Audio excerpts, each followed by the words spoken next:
Buenas tardes, Dios les bendiga. Vamos a iniciar en esta tarde y vamos a continuar con esta serie de la historia de la iglesia. ¿Por qué no nos ponemos en las manos de Dios? Acompáñame a hacer una oración para encomendarnos al Señor. Amén, oremos. Padre, damos gracias en esta tarde una vez más por su amor y su misericordia que nos permite estar aquí. Queremos agradecer este tiempo, este lugar que nos permites para poder adorarte, pero sobre todo para poder exaltarte, Señor, y aprender de tu palabra. Oramos para que nos conceda de su espíritu, la guía de su Espíritu Santo y un corazón enseñable. Ayúdanos a estar atentos a todo lo que vamos a estar aprendiendo y también, Señor, a entender que lo que venimos a aprender, Señor, no es para presumir, no es para debatir o querer ganar discusiones, es para nuestra instrucción como parte de nuestra responsabilidad. Y ayúdanos a tener esa pasión, ese deseo, esa hambre de aprender más y conocer más, Señor, sanamente, Señor. Te lo pedimos en el nombre de Jesús. Todos juntos decimos amén y amén. Ok, vamos a continuar entonces. Hoy nos va a tocar historia de la iglesia. Bien, ya hemos avanzado bastante y ya estamos llegando casi al final de lo que es la historia de la iglesia. Quedan unos cuantos temas. Entonces, aquí ya nos vamos a ir ya hablando cosas un poco más recientes, pero todavía seguimos, prácticamente estamos en la era moderna de la iglesia, ¿ok? Entonces, la ocasión anterior habíamos hablado un poquito de las teologías de liberación y varios movimientos que surgieron a partir de todo esto. Entonces hablamos un poquito de las olas del feminismo. Entonces entramos en una etapa de la iglesia que vamos a llamarlo de la siguiente manera, que es la secularización, y lo vamos a llamar así esta clase, la secularización y la muerte de la cristiandad. Esto abarca a partir de 1960 hasta el día de hoy. Ahora, antes de llegar a lo más reciente, vamos a ver algunas cosas, porque se le dice así, ¿ok?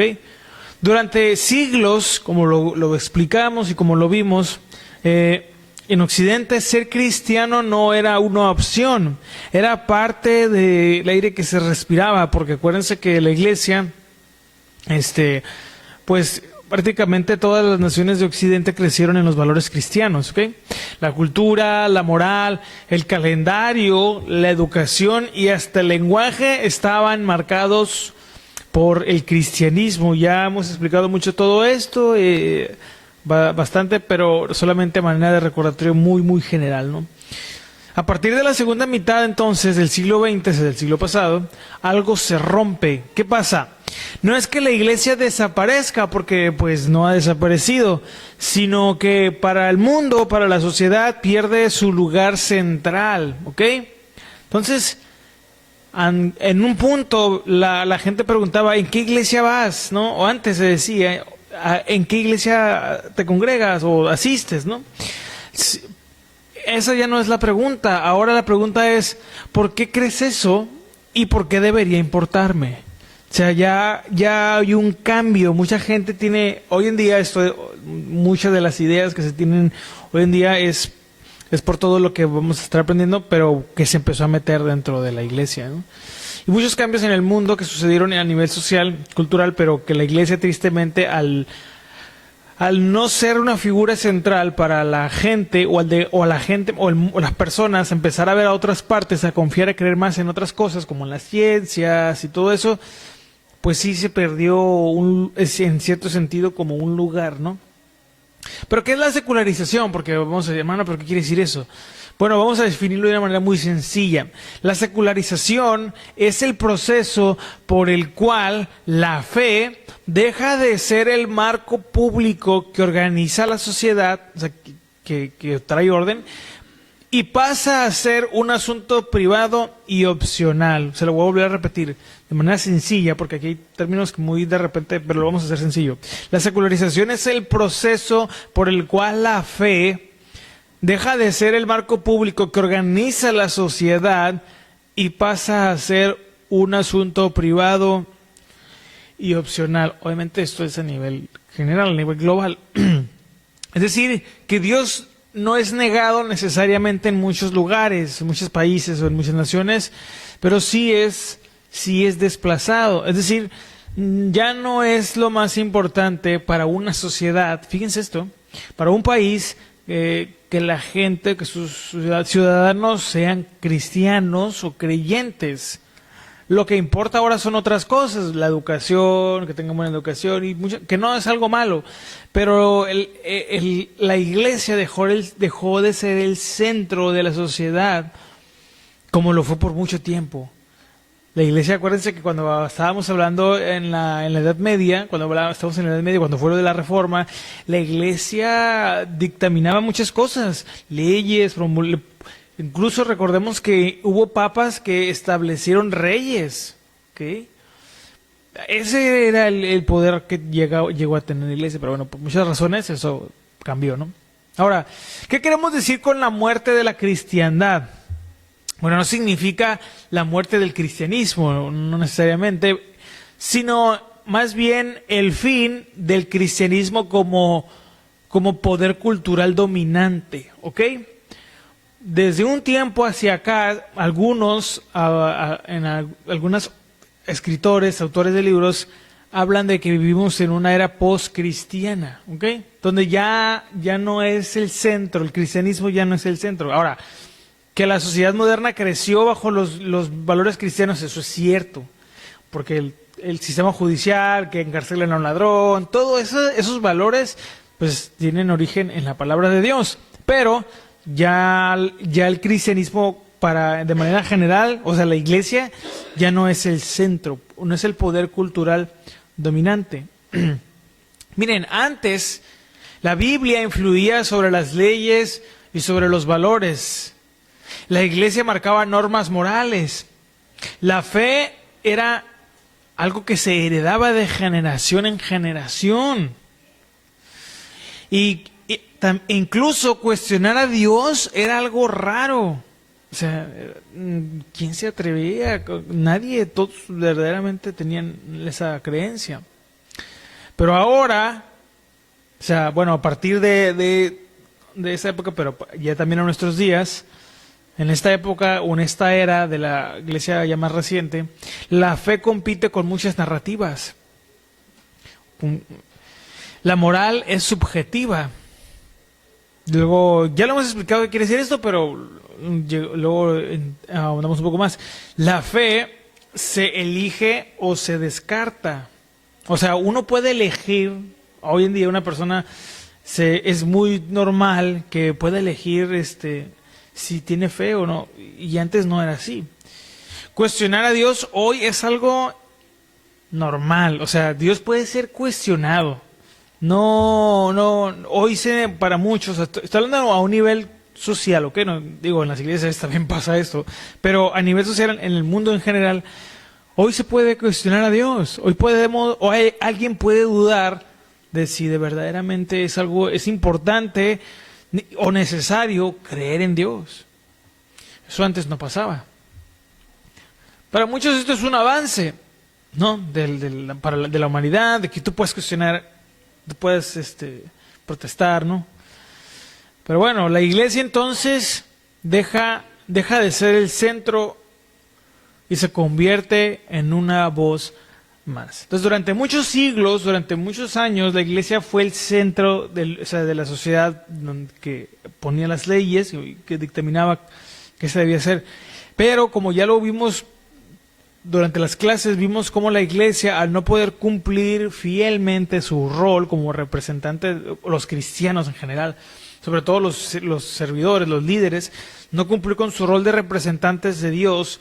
Y obviamente, al no tener la guía de Dios, el Espíritu Santo y la sabiduría de parte de Dios para las situaciones que se presentaban, todas las cosas que subieron, la iglesia se encasilló en una lucha de poder, de dominio, a ver qué debates teológicos, cuáles eran, un montón de cosas que se vieron, movimientos que surgieron, guerras, conflictos, todo ese tipo de cosas. Todas esas manchas en la historia de la iglesia hicieron que, como ya lo explicamos, surgieran muchos movimientos y el mundo empezara a tratar de explicar las cosas recurriendo a otros métodos que no era pues Dios, ¿no? Ahora, Dios no está peleado con la ciencia, ¿ok? O sea, Dios no es enemigo de la ciencia como tal, porque luego pueden decir, no, aquí en las iglesias los manipulan y los quieren ignorantes para que no cuestionen, para que no. Hemos aprendido que la fe no es algo irracional. ¿Cuántos saben eso? O sea, no es creer por creer, nada más. Pero sí es importante que nosotros sepamos por qué creemos, que podamos dar respuesta. Porque si nos preguntan, bueno, a ver, ¿y tú por qué eres cristiano? ¿Tú por qué crees en Dios? Si muchas veces, hermano, obviamente no tenemos todas las respuestas, pero si nuestras respuestas son, no, pues yo estaba enfermo y un día me sané. Bueno, eso a mucha gente no le impacta. ¿Sí sabía eso? Aunque a lo mejor haya sido real. Por eso uno tiene que estar empapado de la palabra de Dios para saber y discernir cómo responder eso, ¿no? Aunque, incluso, aunque demos una respuesta buena, el que no quiere creer no va a creer, ¿verdad? Al final. Pero eso no quita la responsabilidad de estar preparados para cuando alguien nos pregunte, bueno, ¿y tú por qué vas a la iglesia? ¿Y tú por qué eres cristiano? Y dar respuestas objetivas, ¿ok? Dar respuestas que de verdad se vean en nuestra realidad, pero bueno, si nos ven igual que los demás, van a decir, bueno, pues, ¿cuál es la diferencia? Entonces, retomando esto, tristemente, la iglesia pierde el lugar central y entramos en esta era empieza una era a la que llaman la era post-cristiana, donde empieza la secularización. Ahora, ¿pero por qué sucede esto? Bueno, ahora voy a mencionar algunas cosas. Por ejemplo, miren, hubo algunos personajes o figuras que se erigieron aquí o que surgieron, y sus ideas también llevaron a que la gente empezara a no creer tanto, ¿ok? Entonces vamos a mencionar algunos personajes, vamos a ver algunos intelectuales y corrientes que prepararon el terreno para la secularización del cristianismo, o sea, para que se desplazara el cristianismo como la religión, digámoslo así, central, ¿no? Por ejemplo, voy a hablar de un personaje o de un hombre llamado, voy a mencionar nada más un poco lo que él decía. Fíjense, fue Friedrich Nietzsche, no sé si han escuchado de él, ¿no? Nietzsche, o Nietzsche en algunos lugares le dicen así. Bueno, podemos llamarlo a él como el profeta incómodo de la secularización. Él dijo la frase Dios está muerto. No crean que le inventó la película. Él decía que Dios está muerto. Dios ha muerto, decía. Y nosotros lo hemos matado. Bueno, ¿qué es lo que quería decir? No vamos a entrar mucho porque hablar de él es mucho, es demasiado. Y luego ahí léanlo. Él vivió de 1844 hasta el año de 1900. ¿Okay? Fue el tiempo que él vivió. Ahora, él no era un cristiano devoto. Él no necesariamente, pero sus ideas hicieron que pues todavía más la gente cuestionara la creencia en Dios y todo eso. ¿Okay? Ahora, no era como tal su propósito, pero sí se dedicó mucho a tratar de refutar el cristianismo. Él era ateo. ¿Ok? Entonces, aunque es muy respetado en el campo de la psicología y la filosofía, ¿no? Pero no era creyente. Entonces, él más que, bueno, con esta frase lo que quiere decir es que el lado occidental del mundo había dejado de vivir como si Dios importara. O sea, ya la gente ya no tenía en alta estima el creer en Dios, ¿ok? O sea, no era importante, o sea, no era necesario tener una fe, uno podía vivir como quisiera. Ahora la moral cristiana seguía en el discurso, pero ya no se creía en su fundamento. Nietzsche diagnostica, antes de que la iglesia lo note, una cultura con lenguaje cristiano, pero sin una fe viva. Sus ideas tuvieron un impacto en la filosofía existencialista. ¿Okay? El existencialismo es una corriente en la filosofía, se entiende, pues obviamente como dice su nombre, ¿no? Que se dedica mucho a las cosas del ser, de la existencia, ¿ok? O sea, porque somos como somos, qué somos, ese tipo de cosas, ¿no? Cuando alguien no sabe quién es, se entiende que puede estar teniendo como una crisis existencial. Bueno, entonces el relativismo moral y la autonomía radical del individuo. Entonces, estas ideas de Nietzsche impulsaron a todo ese tipo de cosas. ¿Quién más? Bueno, hubo otro hombre llamado Sigmund Freud, ¿no? Él también es muy, muy famoso en la psicología. Porque él vivió de 1856 a 1939, él redujo de alguna manera la fe a la psicología, o trató, ¿verdad?, de desplazar la fe con la psicología. Se le conoce como uno de los padres de la psicología, él. Por eso a veces la psicología no es como, tiene cosas que de repente, ¿verdad?, intenta explicar, pero no es que sea necesariamente del diablo y así, pero sí hay cosas que de repente están un poco... ¿Por qué? Bueno, porque los padres no eran creyentes, o sea, buscaron explicar la naturaleza, cómo funcionaba la mente, la psique humana, pero desde la perspectiva humana. Miren, él tenía de alguna manera las cosas que él decía tenían esta idea central, si lo pudiéramos resumir, que la religión, o sea, cualquier forma de religión, ¿ok? Ya sabemos que la religión no es mala, ¿ok? Y eso ya lo aclaramos. Pero decía que la religión es una proyección de los deseos humanos, que es una necesidad emocional infantil. O sea, él tenía regía pues su pensamiento esta idea. Que alguien creyera en Dios, o que Dios era una proyección o producto de la mente humana, como del ser perfecto, de lo que pudiera ser alguien que fuera perfecto, es Dios, y que el hombre lo imaginó y lo proyectó.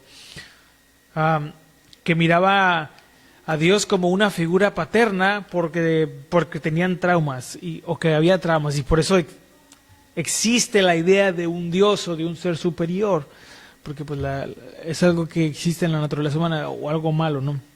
Es como lo entendía. Y que la fe era como un consuelo para la gente y no como una verdad.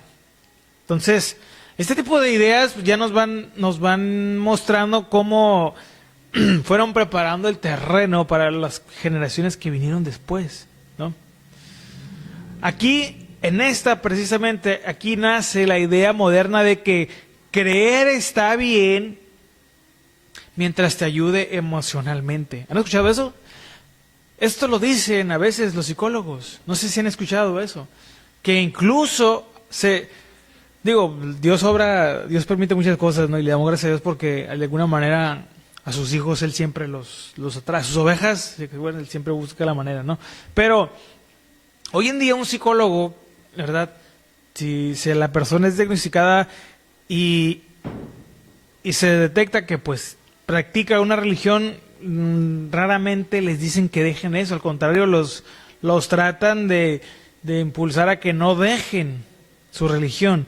Eso puede verse como un acto noble, o como algo, pues qué buena onda el psicólogo cristiano. Bueno, pues no es algo malo como tal, pero realmente para ellos no es porque crean que, no todos, obviamente no estoy diciendo que todos, no, pero en general, no porque vean la religión como la salvación de la gente, sino porque como sí tiene un impacto emocional, ellos por diagnóstico, bueno, ni siquiera como por diagnóstico, pero por estudio, les recomiendan, bueno, si te ayuda, ve.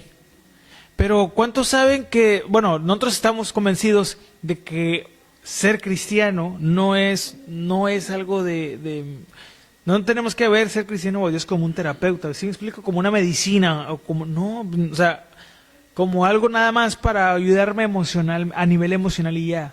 Somos mucho más complejos que eso. Y aunque digo, no es algo malo que lo hagan y lo hacen, ¿no? Que si vas a la iglesia no dejes de ir. Pero no hay que confundirnos. Ellos de repente no les importa nuestra alma o nuestra vida espiritual. Ellos lo hacen porque como ven el impacto emocional que causa, porque es verdad. Se han hecho muchos estudios y es verdad. Y la gente que practica el cristianismo o alguna religión que tenga que ver o que sea muy parecida al cristianismo, pues sí es más feliz. Eso es cierto. Es más feliz. Ay, hermano, pero yo estoy bueno, pues entonces no practica bien el cristianismo, hermano, si usted todo el día está... Pero la realidad es esa. ¿Pero por qué? Ahora, la psicología tiene más razón que la Biblia, que Dios, ¿o qué? Ahora, bueno, la realidad es que no necesariamente ocupamos que la ciencia nos lo confirme. Simplemente creemos lo que la palabra de Dios siempre ha dicho desde el principio. ¿Qué es lo que dijo el Señor? Venid a mí todos los que estén cansados y cargados. ¿Y qué promete Él? y yo os haré descansar. Pero ese descanso, hermano, no es físico. O sea, no es que nunca nos vamos a agotar o no vamos a sudar o nos van a subir el sueldo o no. Se refiere al reposo espiritual que Dios nos da. A la fuerza espiritual. Acuérdense que nosotros somos seres espirituales también. Bueno, pero eso también tiene un impacto en nuestra parte emocional, obviamente. Porque Dios la puso, porque Dios... Entonces, eso es lo que ve el hombre, hasta ahí ve. Bueno. Entonces, ¿esto cómo fue? ¿Cómo impactó en la iglesia? Bueno, la fe comienza a justificarse por lo que me hace sentir. Miren, hermanos, lo hemos dicho muchas veces y tenemos que tener mucho cuidado. Tristemente, hoy en día, mucha gente va a una iglesia porque dicen, pues es que aquí me gusta. Sí, hemos escuchado gente que dice, ahora, hermano, entonces, ¿qué? ¿Tengo que ir a una iglesia donde no me guste? No, hermano, hay que todo equilibrarlo. Pero lo hemos dicho muchas veces, Dios no debe ser para nosotros un gusto personal. ¿Sabe por qué? Porque primeramente eso es una ofensa. Dios es el creador del universo. O sea, el mundo, o sea, Dios no creó, o sea, Él no es parte de nuestro buffet. ¿Sí me explico? Como porque, pues ahora me gusta, no. O sea, tenemos que entender que Él es el que está por encima de todo. Que la vida no se trata de lo que me gusta. Yo le digo a los jóvenes, muchachos, tienen que saber que la vida no solo se trata de jugar y pasarla bien. Que sí hay momentos, claro, pues, digo, tampoco aquí soy el Gárgamel del evangelio, ¿no? Pero no se trata, ¿por qué? Porque no se trata de eso, ¿por qué? Porque entendemos que el verdadero reposo, nuestro verdadero reposo es Cristo y que la recompensa, ¿dónde está? Allá con Él.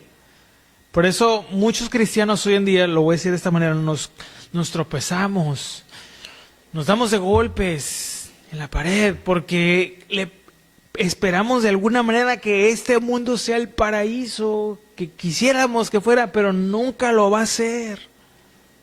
Nunca lo va a ser. Ahora, entonces, la base del cristianismo, para muchos hoy el cristianismo es algo terapéutico. Mucha gente va a la iglesia porque se siente bien. Pues es que ahora tocaron una canción que me acordé y la palabra. No me acuerdo, el pastor dijo ahí unos nombres bien raros, pero la música. Otros vienen a escuchar el sermón y pues ahora dijeron unas palabras bien tranquilizantes y no sé. O sea, pero no hay una aportación de verdad a nuestra vida espiritual. Tristemente, hoy es así, pero en muchos casos hoy es así. Le quieren quitar o le quitan, y creen que le pueden quitar, y eso es lo que intentan, al cristianismo, a la palabra de Dios, lo que verdaderamente nos sana, que es las verdades.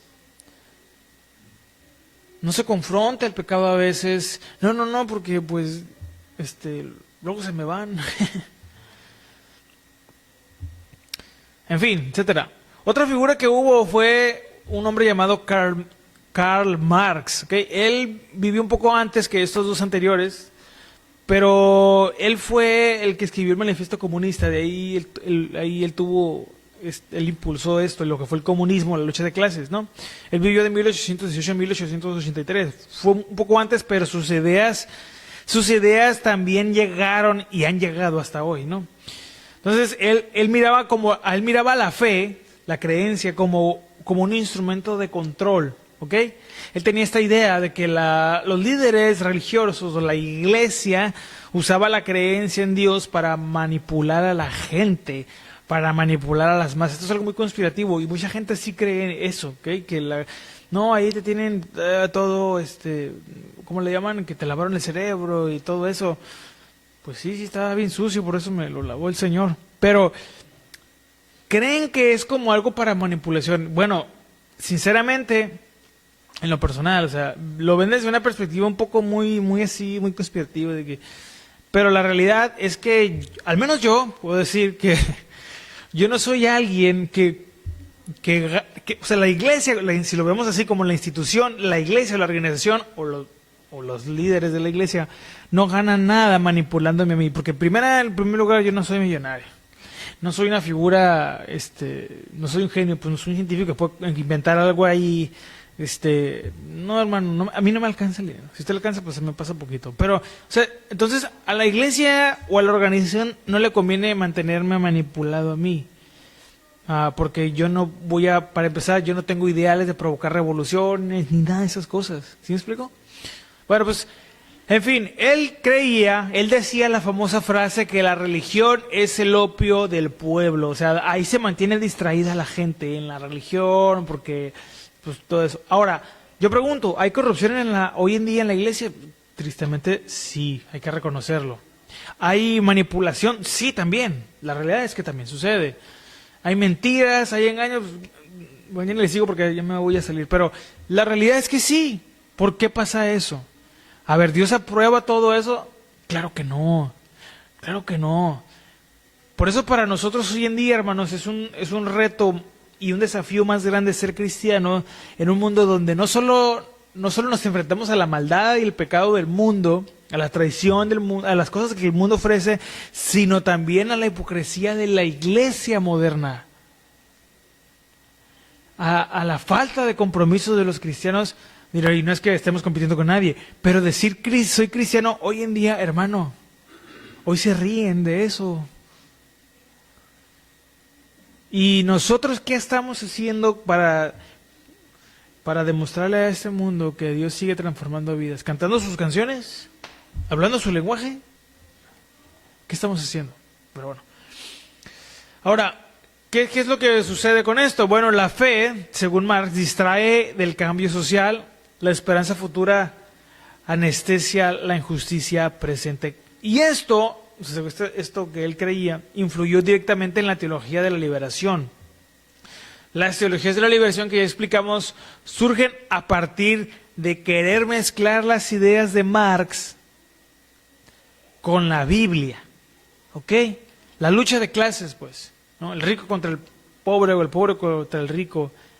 Hoy en día el feminismo, hombres contra mujeres. Es que las mujeres son mejores, los hombres son mejores. No, esos son ideas que vienen de aquí. El empoderamiento femenino, hermano, las mujeres hay que levantarnos en armas o los hombres, o sea, si explico, son ideas que no vienen en la Biblia.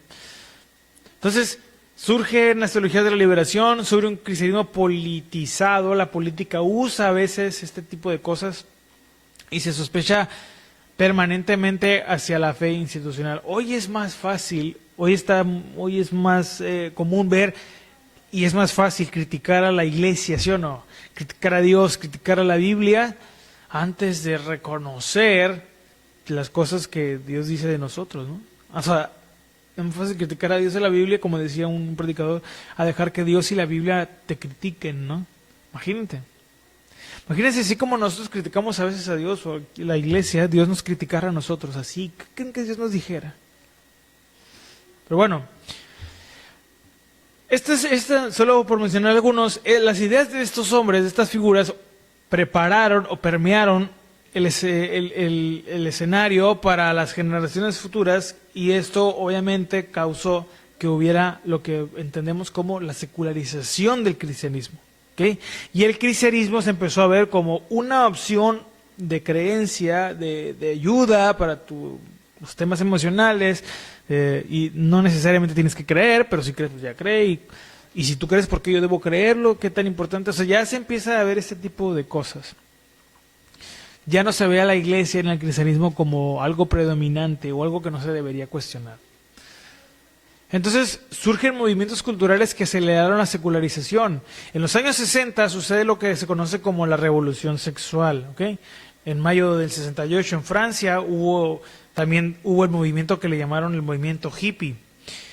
Todo esto trajo también la normalización, fíjense esto, la normalización del sexo fuera del matrimonio.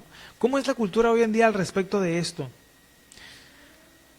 Hasta tristemente lo digo, ¿verdad? Hasta los papás, a los hombres, a sus hijos varones a tal edad lo quieren llevar a, ¿sí me explico? A probarse, dicen. O sea, totalmente, en algunos casos pasa eso, ¿no?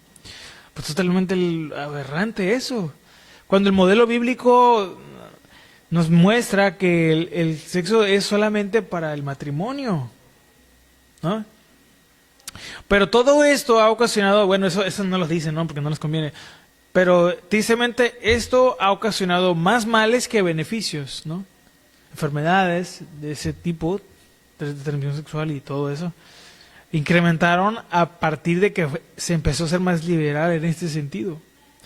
De hecho, hay un libro que se llama, en inglés se llama, bueno, en español ya traducido es Sexo y Cultura. Este libro lo escribió un antropólogo donde hizo un estudio de varias civilizaciones y muchas culturas antiguas y verdad y modernas, donde vio un patrón muy interesante.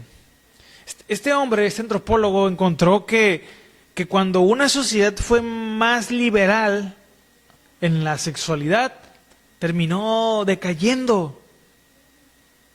Pero cuando fueron más conservadores, o sea, cuando no fueron tan liberales, o sea, cuando de verdad hubo estas restricciones, se mantuvieron estables por más tiempo. Y es esto. Es un estudio que él hizo.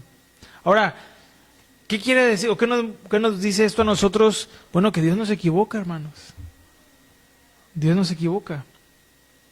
¿Qué es lo que...? Entonces, todo este tipo de cosas, todos los movimientos, la liberación y lo de los hippies y todo esto, pues que hoy existan ideas como el cuerpo es mío. A ver, ¿de dónde, cómo alguien llega a la conclusión de que este cuerpo es mío? A ver, ¿cuándo lo compramos o cuándo lo adquirimos? Este cuerpo es prestado, ¿sí sabíamos eso? Tenemos que cuidarlo, ahora más como cristianos porque es el templo del Espíritu, es el templo de Dios. Hermanos, a veces no nos cae el 20, pero ¿han visto las iglesias, catedrales, los templos de mucha religión que son impresionantes? La arquitectura, los colores. ¿Sabe? Dios prefiere habitar aquí que en esos lugares que a veces se nos hacen impresionantes. En este templo. Si a veces para nosotros es bien fácil no tener eso en cuenta, ¿no? No, pues sí. Pero no, este cuerpo, bueno, hoy en día se tiene este mensaje en la cultura, se da, mi cuerpo es mío. Bueno, ¿de dónde lo sacan? ¿Quién sabe? ¿Cuándo lo compraron? No sé. No porque hayamos nacido con este cuerpo, significa que ya podemos hacer lo que queramos con él. Pero esa es una idea que se ha metido en la cultura de hoy. ¿Recuerdan lo que cantamos? La alabanza que dice, yo danzaré como ¿se acuerdan? Y daré gloria a mi rey con mi cuerpo. Tenemos que darle gloria a Dios con el cuerpo porque es su templo. Este cuerpo Dios nos lo prestó para cuidarlo y para poder manifestarnos, para hacer todas las cosas. Hay que aprender a glorificar a Dios en nuestro cuerpo. Pero el mensaje del mundo o de la cultura de hoy es, no, de tu cuerpo y todo es lo que tú quieras. Y muchos ahí andan, o andamos, dijo el otro. La moral cristiana es reprensión. Ese es otro mensaje de la cultura. Bueno, la iglesia pasa de ser una guía moral a ser vista como una enemiga de la libertad. No. Ahí en la iglesia te van a prohibir todo, o sea, y no te metes a la iglesia o no sé. Bueno, hoy se ve a la iglesia como una enemiga de la libertad. Yo pregunto, ¿cuál libertad? ¿Qué es la libertad para la cultura de hoy en día? Así que cuando nos digan, no, ahí en la iglesia te tienen esclavizado, no eres libre. Bueno, usted y yo podemos preguntar, ¿qué es ser libre? ¿Qué es la libertad? ¿Cuál es? Yo no veo libertad en la cultura de hoy. A la gente que vive tan en vicios, que es infiel. Yo no veo libertad ahí. Pero bueno, dicen que nosotros somos los... Bueno, la Biblia sí dice que somos esclavos de Cristo. ¿Sí sabías? Pero bueno, la libertad que nos da es de aprender a vivir para Él voluntariamente, siendo conscientes de que le pertenecemos, de que ya no nos pertenecemos a nosotros mismos. Bueno, Lo que ya dijimos, ¿verdad? Sobre todo el feminismo de segunda ola, ya lo explicamos, pero quiero volver a mencionarlo porque miren, aquí sucede algo muy importante. Cuando todas estas ideas empezaron a permear en la sociedad, pues sucede algo. Se empieza a rechazar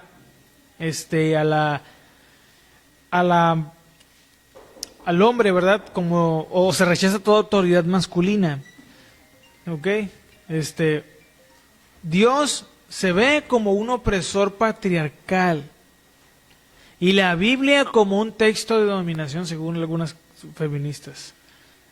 Aquí la fe comienza a leerse desde la experiencia y no desde la revelación. Hoy en día muchas veces puede más lo que uno vive que lo que la Biblia dice. No, es que la Biblia dice, pero mira, a mí me pasó esto. Bueno, entonces ahí hay de dos. O Dios se equivocó, ¿verdad? O le falta a la Biblia. Pero pues Dios no se equivoca, ¿no? Y ese es el problema hoy en día.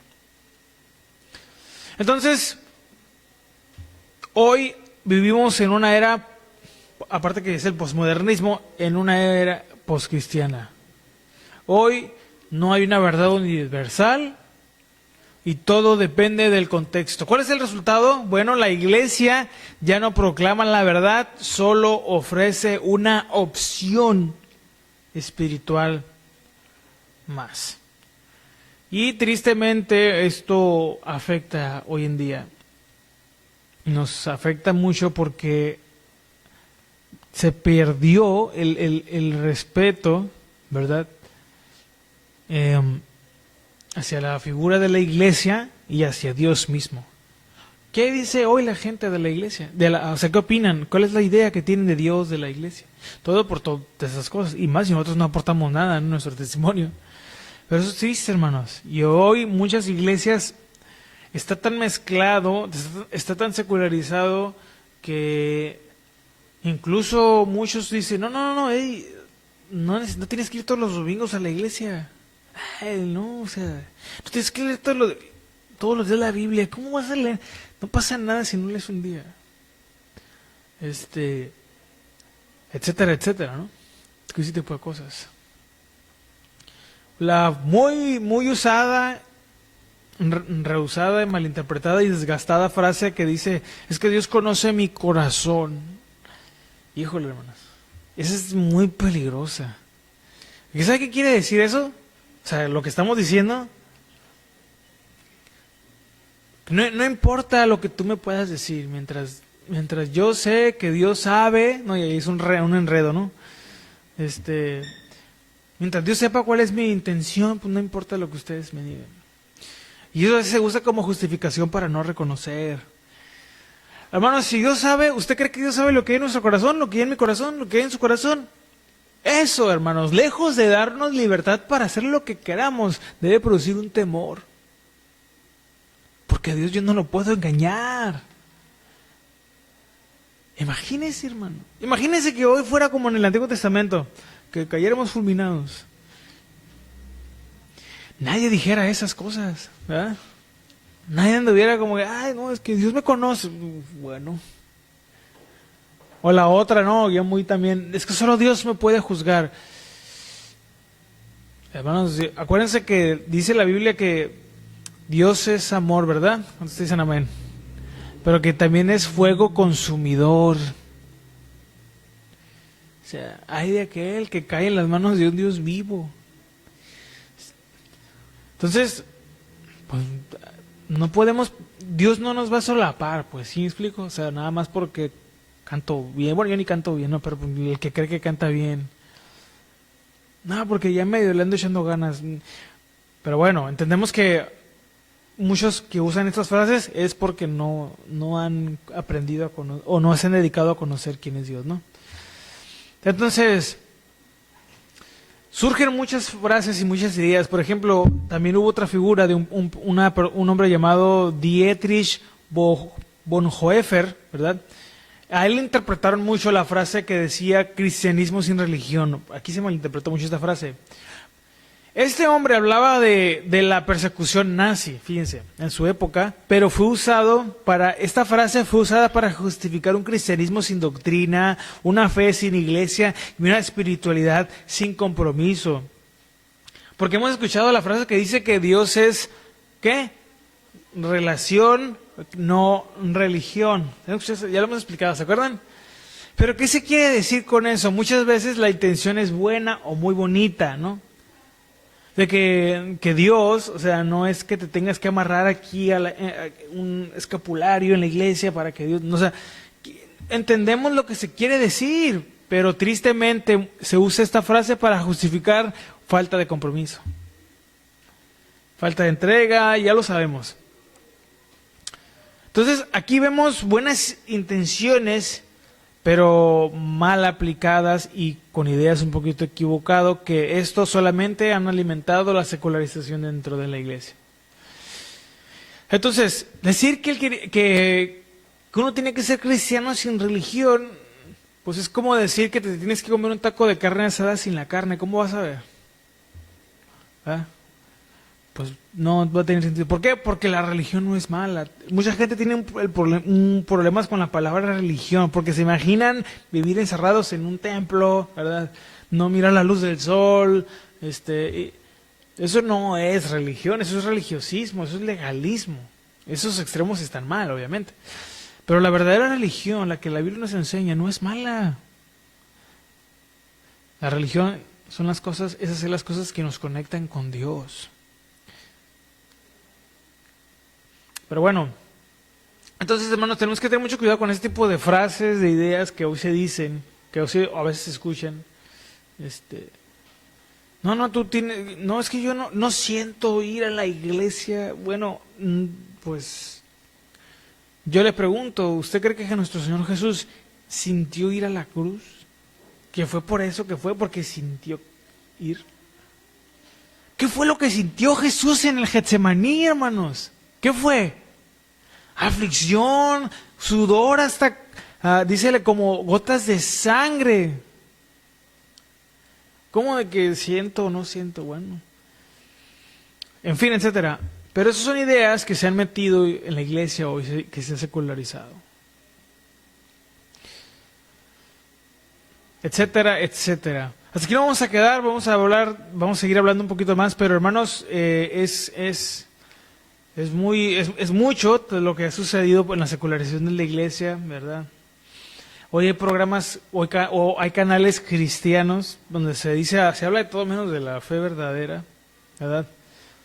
Donde la fe se convierte en un producto, el creyente en un consumidor, y el mensaje en un contenido atractivo, etcétera, etcétera, etcétera. Pero si Dios lo quiere, vamos a continuar la siguiente clase de la historia de la iglesia, como esto, y entramos en la recta final de la historia de la iglesia, porque ya vamos hacia lo más reciente. Pero ha decaído, hermanos, el cristianismo, tristemente. Ha decaído. Por mucho. Ahora, no es justificación para que hagamos extremos, ¿no? Pero la verdad, en general, el compromiso no es el mismo que lo de los primeros cristianos. Tristemente. Y no creo que, y lo digo porque, usted, hermano, a ver, todos tenemos cola con lo digo por yo primeramente, no creo que lo digo pensando en el hermano o en la hermana, no lo digo primero por mí, no creo que, porque sí, hermanos, no, nos falta más compromiso, nos falta más seriedad, nos falta temor de Dios. Porque tenemos la idea de que nuestra vida tiene que ser cómoda, a fuerzas tiene que ser cómoda todos los días. No es que tengamos que ser fans de las aflicciones, ¿verdad?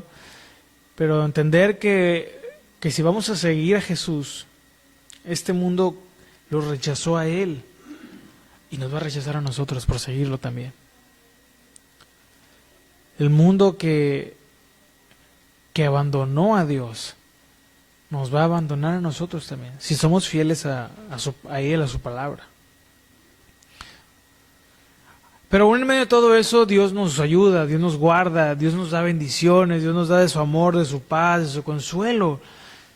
Pero no para nada más esperar que todo sea cosas tranquilas, sino para aprender a confiar en quién es Él. Muchos hoy no siguen a Dios si no ven lo que quieren ver, si no sienten lo que quieren sentir, si no tienen lo que tanto quieren y lo que tanto le piden a Dios. Hoy muchos condicionan el servicio a Dios a esas cosas. Es que yo no voy a seguir, yo no puedo seguir a Jesús si no me da esto. O si de verdad Dios quiere que esté aquí, pues que me dé esto, dicen otros. Pero esto es porque, bueno, nos falta aprender a conocer más a Dios. No solo más, mejor. Porque si, hermanos, si pudiéramos ver lo que vio el profeta Isaías en esa revelación, si pudiéramos ver por un instante lo que vio Juan, la revelación, si pudiéramos ver en todo su esplendor la majestad de Dios, nuestras oraciones fueran muy diferentes. No le exigiríamos, no le pediríamos, no le reclamaríamos. Viviríamos agradecidos de no ser fulminados. En fin, pero que Dios nos ayude, ¿verdad? Porque entendemos que a pesar de que eso es cierto, hay limitaciones, pero nuestro deseo es siempre aprender a agradar a Dios.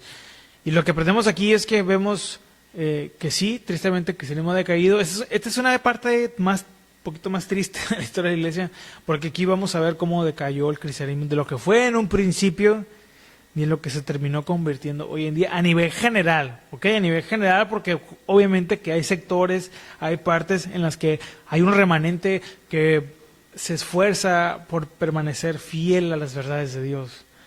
Yo pensé que iban a decir amén, pero bueno. Entonces, pero ahí es donde nos toca a nosotros aprender a agradecer lo que Dios nos concede y pues esforzarnos, como luego decimos, ¿verdad? No perfectamente, pero que sí, sinceramente.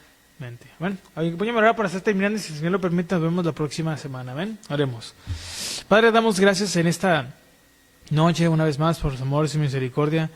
Gracias por cuidar nuestras vidas, por guardarnos de todas esas cosas, Señor, que a veces pasan.